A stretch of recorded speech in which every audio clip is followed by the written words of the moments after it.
Time to talk some Saturday racing at Louisiana Downs, but we're going to dive into the daily racing form past performances, and I want to encourage all of you who are always looking for a place to play. DRF Bets is the place to wager. Look at this promotion they're offering right now. If you deposit $250, they will give you a $250 deposit match bonus, a $10 free bet, and free past performances. Use that promo code WINNING. Take a look. Enter the promo code WINNING. You get a $10 free bet upon registration. Then when you deposit $250, they're going to match that exactly. You're going to have $510 in your account. You're going to get 10 free formulator past performances. That's the exact cards that I'm looking at, the formulator ones right here. And then every time you wager another 50, you get credit for a formulator past performance. So keep that in mind as you're looking for places to play. How about Louisiana Downs for us to take a little swing at this weekend? I've done some work with Louisiana the last couple of years. Last year, I was on the broadcast helping out. This year, just being able to promote on social media, and I've looked at their races every single day. I want to give a big shout out to Roxanne Tanner, Ambassador Roxanne. She's been doing the simulcast and doing the broadcast each and every race. She's doing a fantastic job. And track announcer John McGarry over there, he is really, really great. He knows that track. He knows those connections. He knows that circuit. So if you ever need any additional help playing the races at Louisiana, you want to check in with Roxanne and with John McGarry. Now, for those of you who are curious about some of the wagers they have there, their win play show wagering has a 17% low takeout, which is one of the better takeouts as far as win play show wagering is concerned. And on the pick fours and pick fives, 15% takeout for their 50-cent pick fours and their 50-cent pick fives. So some great wagers to play. They have turf and dirt racing at Louisiana Downs. Right now, you'll see them Saturday, Sunday, Monday, some Tuesdays here and there, but it is a great, great product to play. Let's dive in and take a look and see if we can make some money this week. So let's start in race number one on Saturday. I'm looking at the number 3 Lexington Diamond. So let's take a look at who this filly has faced in her few starts, right? Her career debut, she debuts at Churchill against maiden 50 claimers. In that race, she's behind a horse named Cotton Candy Annie, who has already become a 3-time winner since then. So a tough field in your first start. How about in her second start? Let's look at the field she faces then. At Churchill, again in a maiden 50 claimer, she's behind a horse named Taxed. Taxed is a graded stakes winner. Taxed won the Black Eyed Susan and is actually graded stakes placed. So what a tough maiden 50 claimer.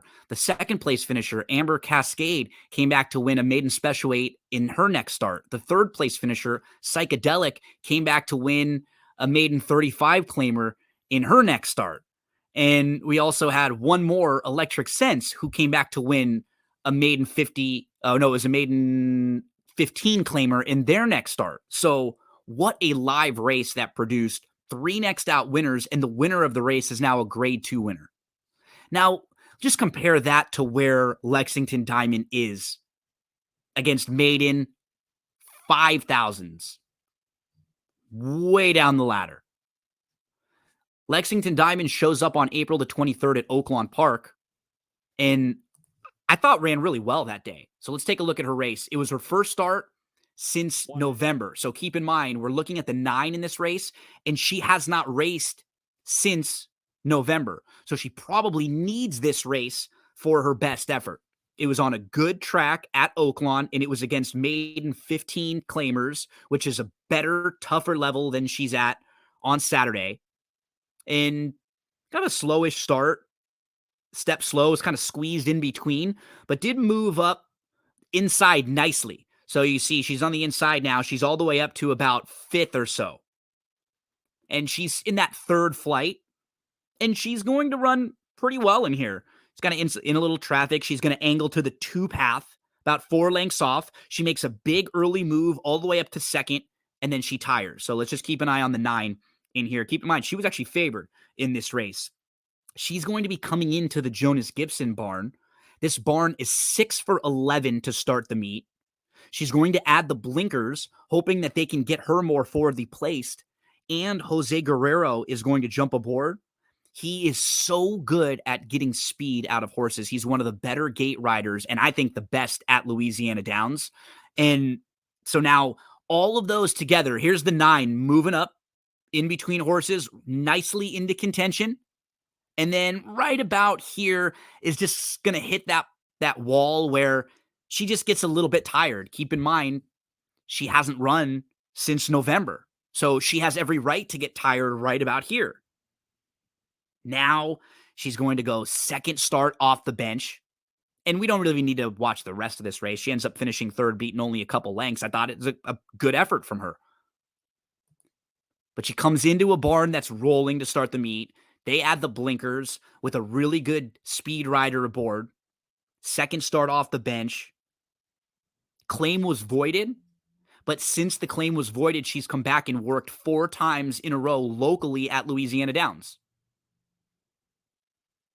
Lots of things to like about the number 3 Lexington Diamond. She's going to be pretty tough, I think, in the opener on Saturday. How about race number 2? Let's move right next door. I think the second race is all about the Shane Wilson runners, which that's the case a lot of the time. He's an incredible trainer over at Louisiana Downs, and the whole family is part of the operation. They do such a fantastic job over there. And I think he has 2 horses in here with different running styles that should really complement each other very well. The 2 Guitar Tuition Please is more of an off-the-pace type, and the 6 Chief Weave feels like the horse to catch. He's quick. He just wired a field on May the 30th. They're going to wheel him back quickly in a few weeks. And he should, at the very least, either be tough to run down or set it up nicely for the 2 Guitar Tuition Please to come running. So that's why I feel like the Wilson runners really have this race kind of pegged. You look at the 6. So he's quick, but there are some other speeds in here. The 8, Mr. Tin Man, is fast. You know, I wouldn't be shocked to even see the 7 showing some speed in here. We know the 6 is quick. The 5 right next door, throwing shade, is also fast. The 4, General Eisenhower, is also quick. That's sort of why I start with the 2 Guitar Tuition Please. I think he's going to get the perfect trip. He's been facing better in his last couple starts.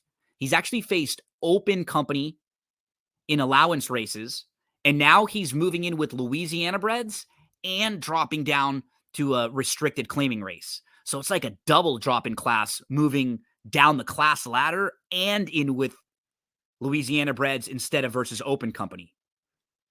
I feel like, 2-6 in any type of early exotics. I'm going to play a daily double, I think, from race number 1 with Lexington Diamond into the 2-6 here.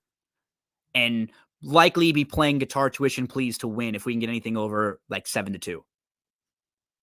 So those are the 2 I like early on the card, and then one more later in the card for some of your late exotics, because the 5th race kicks off the late pick 4 that you can play for 15% takeout, that 50-cent pick 4.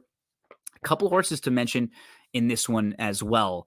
The 8 Stormy Sunrise, her form on the turf is a little bit better than it may look overall. Stick with me for a second. Last year on June the 25th, she had a brutal trip. Really unlucky. I was keeping an eye on her after that race. But then watch. So June 25th, she's on the turf going 7.5. Her next start, it's not on the grass, so it's not relevant. It was taken off the turf. Then on June the 25th, she had a really wide trip behind 2 horses that came back to win their next start. And, you follow her August 16th race. Again, she's really, really wide that day. September 17th, she's not on the turf. And then September 26th, she runs pretty well on the turf, finishing 3rd that day. What's wrong with that effort? Now she's going to go second start back. She puts 2 starts together. I'm going to use her in a pick 4 here and in some underneath spots. The horse I like even more, though, and I'll be using, along with the 8, is the 11 Swizzle City. Now, she just was her first start in a few months. She had a tough post last time out, and she just packed it in early. And the race has already come back live. The winner of that race has come back to win, Miss Cajun Queen. And this is a horse who's in nice form right now, back-to-back victories. And You look at the races that Swizzle City has been exiting. 20 claimers, 30 claimers. Last year at Louisiana, we're talking first level allowance races against tough company.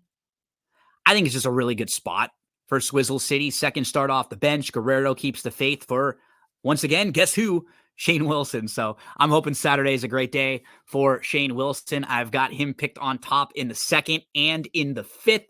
In race number 1, we got the 3 Lexington Diamond. Best of luck this weekend out at Louisiana Downs. First post is on Saturday at 2:05 Central Time, 2:05 local time, and 3:05 p.m. Eastern Time. Every day that they run at Louisiana Downs, I have a video that gets sent in on their broadcast with a couple best bets. So for this weekend on Saturday, you have seen a few of them